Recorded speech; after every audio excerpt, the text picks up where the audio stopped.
24 तास या आमच्या विशेष कार्यक्रमात मी मधुरा तुमचं मनपूर्वक स्वागत करते आणि या कार्यक्रमात आपण अगदी बालसंगोपन ते करिअर आणि करिअर ते भटकंती बिझनेस अशा विविध विषयांवरती चर्चा करत असतो आणि आज आपण या कार्यक्रमात जेई मेन, जेई ॲडव्हान्स आणि MHCET या प्रवेश परीक्षांबाबत चर्चा करणार आहोत आणि ही चर्चा मार्गदर्शन करण्यासाठी आमच्या स्टुडिओमध्ये आलेत या विषयातील तज्ञ मिरल शहा। विषयाला सुरुवात करण्यापूर्वी मी मिरल सरांचं आमच्या स्टुडिओमध्ये स्वागत करते। नमस्कार सर। थँक्यू। मिरल शाह हे इंजिनिअरिंग आणि मेडिकलच्या प्रवेश परीक्षांसाठी गेल्या 8 वर्षांपासून विद्यार्थ्यांना मार्गदर्शन करतात। ते सध्या सिनॅप्स एड्युकेअर मध्ये बिझनेस हेड आणि प्रमुख मार्गदर्शकाची भूमिका बजावतात। सिनॅप्स एड्युकेअरची स्थापना मनीष बहल सरांनी केली आहे। इंजिनिअरिंगच्या प्रवेश परीक्षांसाठी तयारीसाठी मनीष सर ओळखले जातात। मुंबई, पुणे आणि नांदेड इथे या संस्थेची शाखा आहे आणि आपल्या Z24 तासच्या विद्यार्थ्यांनाही मार्गदर्शन करण्यासाठी आज खास मिरल सर इथे आलेले आहेत आणि त्यांच्याकडून आपण जाणून घेणार आहोत विद्यार्थ्यांच्या खास कार्यक्रमामध्ये। आणि अर्थातच परीक्षा संपलेल्या आहेत, मात्र परीक्षा संपल्या म्हणून अभ्यास किंवा करिअर कुठेतरी थांबतं असं बिलकुल नसतं आणि अर्थातच इथून खरं तर वाटचाल सुरू होते 10वी आणि 12वीच्या विद्यार्थ्यांसाठी करिअरची दिशा निवडण्यासाठी। सगळ्यात अगोदर इंजिनिअरिंग आणि मेडिकलला प्रवेश घेणाऱ्या विद्यार्थ्यांसाठी जे इच्छुक आहेत त्यांच्यासाठी तुम्ही काय मार्गदर्शन कराल आणि नेमक्या कोणत्या प्रवेश परीक्षा त्यांनी द्याव्यात? हे बघा, जेव्हा आपण म्हणतो की इंजिनिअरिंग कॉलेजेस, तर इंजिनिअरिंग कॉलेजेस 2 किंवा 3 प्रकारच्या इंजिनिअरिंग कॉलेजेसला आपण आयडेंटिफाय करू। पहिले आहेत IITs, दुसऱ्या आहेत नॅशनल लेवलच्या CFTIs, that is centrally funded technical इन्स्टिट्यूटच्या सेंट्रल गव्हर्नमेंट या एक्झाम्सला या इन्स्टिट्यूट्सला सपोर्ट करते। तिसऱ्या प्रकारच्या कॉलेजेस आहेत CET साठी, दॅट इज महाराष्ट्राच्या कॉलेजेस। बरोबर। आता या इन्स्टिट्यूटसाठी वेगवेगळ्या परीक्षा आहेत। पहिली परीक्षा म्हणजे सर्वात महत्त्वाची परीक्षा जेई मेन, जेई ॲडव्हान्स असते, जी नॅशनल लेवलच्या इन्स्टिट्यूट्स आणि IITs या परीक्षांसाठी, या इन्स्टिट्यूटसाठी या परीक्षा द्यायला लागतात। बरोबर आहे। त्याशिवाय दुसऱ्या प्रकारची परीक्षा जी आत्ताच हल्ली 2016 मध्ये परत आलेली आहे ती आहे CET। बरं। सो कॉमन एंट्रन्स टेस्ट, जी महाराष्ट्राच्या विद्यार्थ्यांना महाराष्ट्राच्या कॉलेजेससाठी जी परीक्षा द्यायची असते त्या परीक्षेचं नाव CET आहे। तर ह्या 3 परीक्षा आहेत ज्याच्यासाठी मुलांना तयारी करावी लागते, जी 10वी नंतरच्या 2 वर्षांसाठी खूप महत्त्वाची असते। बरोबर आहे। म्हणजे 10वी नंतर खरं तर म्हणजे एकूणच करिअरच्या ह्याला सुरुवात होते टप्प्याला आणि एक महत्त्वाचा टप्पा असतो आणि अर्थातच ह्या 2-3 वर्षांमध्ये जेव्हा आपण 10वी नंतर विचार करतो इंजिनिअरिंग किंवा मेडिकलला जाण्याचा, या 2 वर्षांमध्ये अभ्यासाला सुरुवात करायला पाहिजे आणि ही 2 वर्ष फार महत्त्वाची असतात। जरी कॉलेजचं पहिलं वर्ष असलं आणि एन्जॉय करायचं असलं तरी देखील विद्यार्थ्यांनी कुठेतरी अभ्यासाकडे देखील तितकंच लक्ष देणं फार महत्त्वाचं आहे। अर्थातच हे झालं प्रवेश परीक्षांबद्दल तुम्ही आता माहिती दिली, मात्र नेमका या परीक्षांमधला फरक काय आहे? फरक या प्रकारे आहेत की जर आपल्याला महाराष्ट्र CET द्यायची आहे तर महाराष्ट्र CET साठी जो सिलेबस आहे तो महाराष्ट्र स्टेट गव्हर्नमेंट टेक्स्टबुकचा 12वीचा सिलेबस आहे। बरं। आपल्याला नॅशनल लेवलच्या परीक्षांची तयारी करायची असेल, जेई मेन आणि जेई ॲडव्हान्स, तर त्या एक्झामिनेशनसाठी आपल्याला 11वी आणि 12वी NCERTच्या टेक्स्टबुक्स या टेक्स्टबुक्सवर तयारी करायला पाहिजे। बरोबर। आता 11वी आणि 12वीच्या ज्या NCERT टेक्स्टबुक्स आहेत आणि ज्या महाराष्ट्र गव्हर्नमेंटच्या ज्या टेक्स्टबुक्स आहेत त्याच्यात जास्त फरक नसून ते फक्त 90% सिलेबस सिमिलर असून 10%चा सिलेबसचा फरक आहे। पण ह्या सगळ्या परीक्षांमध्ये आपल्याला एक महत्त्वाची वस्तू अशी समजायची की 2012 अगोदर, मी तुम्हाला थोडंसं हिस्ट्रीमध्ये घेऊन जातोय। 2012 अगोदर जेव्हा एका मुलाला, महाराष्ट्राच्या मुलाला नॅशनल लेवलच्या परीक्षांसाठी किंवा IIT साठी तयारी करायची होती तेव्हा त्यांच्यासमोर 2-3 गोंधळ होते। पहिला गोंधळ, महाराष्ट्राचा सिलेबस आणि CBSEचा सिलेबस, हे 2 सिलेबस खूप वेगळे होते। बरं। 2012 मध्ये नॅशनल लेवलच्या एक्झामिनेशन्स जेई मेन ही सगळ्याच मुलांसाठी आणि सगळ्याच कॉलेजेसमध्ये प्रवेश मिळण्यासाठी महत्त्वाची असेल आणि हीच एक परीक्षा असेल ज्याच्याने तुम्ही इंजिनिअरिंग कॉलेजेसमध्ये ऍडमिशन घेऊ शकता। बरोबर आहे। So this was the change जे 2012 मध्ये आलंय। बरोबर। 2012 मध्ये ह्या चेंज सोबत अजून एक चेंज आलेला की महाराष्ट्राचा जो स्टेट बोर्ड सिलेबस होता तो सुद्धा ड्रास्टिकली चेंज झालेला आहे। खरं। आणि ते CBSE आणि NCERT सोबत ते सिंक मध्ये आणलेलं गेलं। ह्यामुळे आता महाराष्ट्राच्या मुलांसाठी नॅशनल लेवलच्या परीक्षांची तयारी करून CET सुद्धा सिक्युअर करता येतं। सो हा जो चेंज आहे हा एक वेलकम चेंज आहे। 2015 मध्ये जर जेई मेन जाऊन CET सुद्धा परत आली आहे तरीही महाराष्ट्र गव्हर्नमेंटने तो सिलेबस चेंज केला नाहीये आणि तो syllabus at par with national level syllabus आहे. तर ह्या सिलेबसमुळे, ह्या चेंजमुळे मुलांसाठी एक थोडंसं सोपा रस्ता तयार झालेला आहे. बरोबर आहे. आणि अर्थातच हा सोपा रस्ता तर तयार झालेलाच आहे, मात्र तुमच्यासारखे सर आणि अर्थातच तुमच्यासारख्यांचं मार्गदर्शनही तितकंच या विद्यार्थ्यांसाठी महत्त्वाचं ठरतं. मी आकडेवारी बघायला गेलं तर तुमच्या क्लासेसमधनं जे काही विद्यार्थी मार्गदर्शन घेऊन गेलेले आहेत ते नक्कीच रँकिंगमध्ये नंबर 1 वगैरे आलेले आहेत. अर्थातच हे कौतुकास्पद आहेत सर, मात्र हे मार्गदर्शन फार मिळणं आणि तज्ज्ञांचं मार्गदर्शन मिळणं आणि योग्य मार्गदर्शन मिळणं ही तितकंच महत्त्वाचं आहे. आमच्या विद्यार्थ्यांना देखील तुम्ही खूप छान मार्गदर्शन करतातच आहात. अर्थातच जर कोणी जेईई मेन ही परीक्षेचा अभ्यास करत असेल आणि त्याच्याच सीईटीचा पण अभ्यास करत असेल तर त्याचा काय फायदा होऊ शकतो? हे बघा, जेव्हा मी सांगतो की सिलेबस सेम आहे याचा अर्थ आहे की टॉपिक सेम आहेत. खरंय.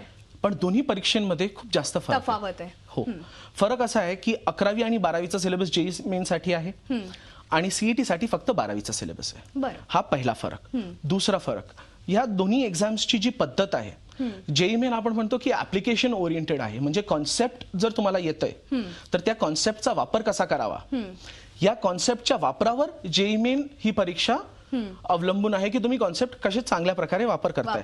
आणि सीईटी ही फॅक्च्युअल बेस्ड आहे की कॉन्सेप्ट तुम्हाला किती थरली माहिती आहे आणि तुम्ही किती स्पीडने हे क्वेश्चन सॉल्व्ह करू शकता.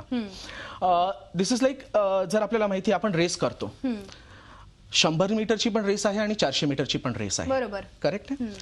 दोघांमध्ये कॉमन असं आहे की आपल्याला धावावं लागतं. पण 100 मीटरच्या रेसमध्ये ते आपल्याला 19 ते 20 सेकंडमध्ये आपली जेवढी एनर्जी आहे ती कन्झ्युम करून घ्यायला पाहिजे. वेअर ॲज जेव्हा आपण 400 मीटरची रेस तयार करू तेव्हा त्या 400 मीटरच्या रेससाठी तीच एनर्जी जी आपल्याकडे आहे ते थोड्याशा एक्स्ट्रा स्पॅनमध्ये तयारी करायची आहे. आता हेच महत्वाचं फरक MHCET आणि जेईई मेन मध्ये हा खूप मोठा फरक आहे की जेईई मेन मध्ये जर तुम्ही पेपर पॅटर्न बघायला गेलात तर पेपर पॅटर्न असं आहे की 90 क्वेश्चन असतात, 180 मिनिट मिळतात. सो वी गेट 2 मिनिटं पर क्वेश्चन आपल्याला सॉल्व्ह करायला मिळतात. बरोबर. पण सीईटी मध्ये ते जेव्हा आपण बघायला गेलो तर पेपर 2 भागात सेपरेट केला जातो. बरोबर. आणि त्याच्या डिव्हिजन मध्ये असं आहे की फिजिक्स केमिस्ट्रीचा पेपर कंबाईंड असतो. 50 क्वेश्चन फिजिक्सचे, 50 क्वेश्चन केमिस्ट्रीचे. आणि मॅथमॅटिक्स किंवा बायोलॉजी हे मेडिकल किंवा इंजिनिअरिंग साठी आहे. बट मॅथमॅटिक्सचा पेपर 50 क्वेश्चन्स असतात पण प्रत्येकी क्वेश्चन 2 मार्क आहेत आणि तेव्हा सुद्धा 90 मिनिटं मिळतात. सो टेक्निकली जर आपण बघायला गेलो तर फिजिक्स केमिस्ट्रीचे क्वेश्चन्स जे आहेत ते आपल्याला 90 मिनिटात 100 क्वेश्चन सॉल्व्ह करायचे आहेत, विच वेअर वी गेट 1 मिनिटापेक्षा कमी वेळ मुलांना मिळतो. तर सीईटी ही परीक्षा स्पीड बेस्ड परीक्षा होऊन जाते आणि जेईई मेन ही एक कॉन्सेप्ट बेस्ड परीक्षा होऊन जाते. तर जेव्हा मी 100 मीटर आणि 400 मीटरचा फरक सांगतोय तो हाच फरक आहे की जर मला एकदम 100 मीटरची रेस करायची, सीईटीची एक्झाम द्यायची तर I have to be quick, I have to be fast. बरोबर. तर ते फास्ट करता करता आपल्याला एक प्रकारची तयारी करावी लागते. आणि जेव्हा आपण जेईई मेनची तयारी करतो तेव्हा त्या तयारीसाठी एक वेगळंच स्ट्रॅटेजी असते. प्लस 2 वर्षाचं सिलेबस कव्हर करून घेणं. बरोबर आहे. आणि 1 वर्षाचा सिलेबस कव्हर करून घेणं, ते अगेन तो फरक सुद्धा त्याच्यात आहेच. आणि हा फरक खूप महत्वाचा होऊन जातो. पण मग आता जेव्हा एखादा विद्यार्थी ठरवतो की मला जेईई मेन द्यायची आहे, मग त्याने जेईई मेन द्यायची की सीईटी द्यायची, हा कन्फ्युजन नेहमीपासून मुलांसाठी असतोच. आणि मॅक्सिमम मुलं माझ्याकडे किंवा मनीष सरांकडे, आमच्याकडे जेव्हा पण काउन्सिलिंगसाठी येतात तेव्हा नेहमी हा प्रश्न असतो की सर मला जेईईची परीक्षा द्यायची आहे पण मला भीती वाटते. जर नॅशनल लेवलच्या परीक्षेसाठी मी तयारी करतोय जिकडे 13.5 लाख सुमारे मुलं दरवर्षी तयारी करतात, बरोबर आहे, तर मला चांगल्या कॉलेजमध्ये ऍडमिशन नाही मिळालं तर महाराष्ट्राच्या कॉलेजेस मला मिस आउट करायच्या नाहीयेत. खरं. आणि हा सर्वात मोठा प्रश्न होता जो 2002 पासून जेव्हापासून मनीष सर शिकवतायत तेव्हापासून त्यांच्या समोर असायचा की माझी मुलं सीईटी मध्ये अव्वल येत आहेत पण माझी मुलं जेईई मेन मध्ये कशाला, नॅशनल लेवलच्या परीक्षेत कशाला अव्वल येऊ नाही शकत. 2008 मध्ये जेव्हा कपिल सिबल साहेबांनी हा पुन्हा फरक आणला की 1 नेशन 1 टेस्ट, हा 1 नेशन 1 टेस्टचा फरक मनीष सरांसाठी सुद्धा खूप उत्साहपूर्वक त्यांनी एक्सेप्ट केलं त्याचं आणि त्यांनी स्वतःला अपग्रेड केलं की मी आता सीईटी पासून जेईई मेन कडे वळतोय कारण की महाराष्ट्राच्या मुलांना आता ही एक सुवर्ण संधी आली आहे. बरोबर आहे. आणि त्यांनी 2012 मध्ये सिनॅप्स या संस्थेची स्थापना केली आहे. बरोबर. तेव्हा त्यांना हे दिसले की आता गेल्या 3 वर्षाचे जे आमचा अनुभव आहे त्या अनुभवात हे कळलंय की मुलांना सिक्युरिटी पाहिजे. तर आता ही सिक्युरिटी कशी आणायची. जर एखाद्या मुलाला मी सांगतो की बाबा तू महाराष्ट्राच्या बाहेर नाही जायचंय तर वेगळी गोष्ट आहे, but if you are open to go outside Maharashtra तर मग आपण एकदा तरी आपण नॅशनल लेवलच्या परीक्षांची तयारी करायला पाहिजे. बरोबर. तर मनीष सरांनी असं डिसाईड केलं की आपण एक रूट बनवूया. रूट कसा बनवूया? 11वी मध्ये जो सिलेबस आहे त्याची लिंक 12वी मध्ये आहेच. बरोबर. ठीक आहे. आता त्या 12वीच्या लिंक्स ज्या आहेत त्याच्यात ते चॅप्टर्स खूप इम्पॉर्टंट असतात. खरंय. आणि त्या चॅप्टर्सची तयारी करताना मुलांना आपण एक नेक्स्ट लेवलच्या क्वेश्चन्सवर घेऊन जातो कॉन्सेप्ट सोबत, जे जेई मेनच्या लेवलचे कॉन्सेप्ट आहेत. 6 महिन्यापर्यंत मी त्यांना एक संधी देतोय. संधी अशी आहे की तयारी करा, नॅशनल लेवलच्या परीक्षेची तयारी करा. काही फरक पडणार नाही, थोडंसं एक्स्ट्रा मेहनत करावी लागेल, पण ती तयारी तयारी करणं गरजेचं आहे. कारण की पुढे जाऊन कधीच तुम्हाला हे रिग्रेट व्हायला नको की जर मी 10वी नंतर हा डिसिजन घेतला असता की आपण एक नॅशनल लेवलच्या परीक्षेची तयारी करायला पाहिजे, तर तो डिसिजन आपण आत्ताच घेऊन ठेवू. एक प्रयत्न करूया. डिसेंबर पर्यंत तुम्ही किती हार्डवर्क ठेवलंय, किती एफर्ट्स टाकलेत, आणि त्या एफर्ट्सचं आणि त्या अभ्यासाचा जो सिस्टम आणि पॅटर्न आहे तो पॅटर्न तुम्ही किती चांगल्या प्रकारे एक्सेप्ट केला आहे आणि फॉलो केलाय. हा, फॉलो करणं गरजेचंच आहे. ऑब्व्हियसली फॉलो करणं गरजेचंच आहे. तर तो फॉलो करून जर तुम्ही चांगले इम्प्रूव्हमेंट दाखवताय, आणि या इम्प्रूव्हमेंटमध्ये हे मला नाही बघायचंय की मुलाला 10वीत किती टक्के होते, त्याने मला काही फरक पडत नाही. कारण की 10वीचा जो अभ्यासक्रम आहे तो अभ्यासक्रम इज अ प्रेझेंटेशन बेस्ड अभ्यासक्रम, जिकडे जे आपल्याला शिकवलं गेलंय ते तसंच रिप्रोड्यूस करायचंय. जास्त इंटेलेक्च्युअल युसेज नाहीये. 11वी 12वी मध्ये तो चेंज होतो, आणि तो पॅटर्न चेंज होत असताना जर 6 महिन्यात तो पॅटर्न मला एक्सेप्ट झालेला आहे तर मी जेईई मेनची तयारी करू शकतो. बरोबर आहे. ठीक आहे. आता हा एक्सपिरियन्स मनीष सरांकडून आला आहे, कारण की त्यांना माहिती आहे की सीईटी मध्ये रँक्स आणणं आहे. सीईटी मध्ये रँक्स आणण्यासाठी मला 1 वर्षाचा वेळ पाहिजे. दॅट इज माझा सिलेबस 12वीचा मी जानेवारी किंवा फेब्रुवारी मध्ये चालू करतो.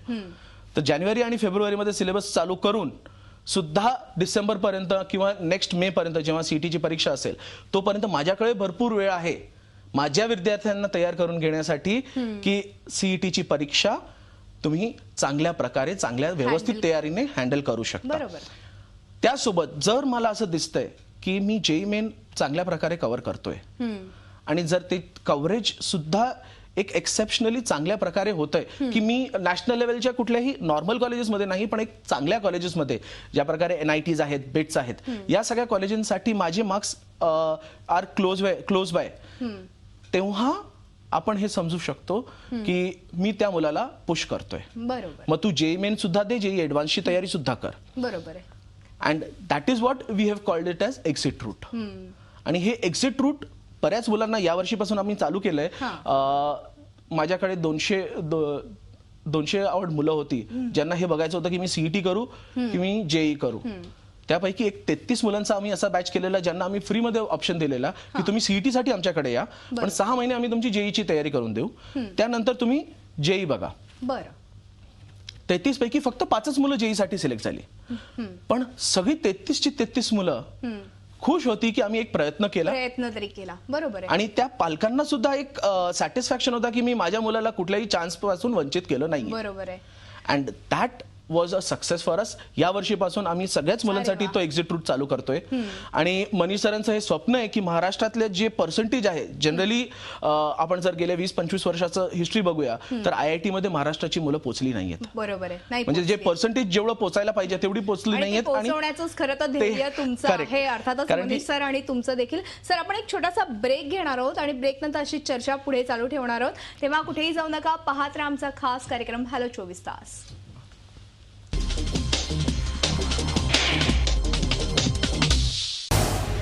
झी 24 तास रहा एक पाऊल पुढे.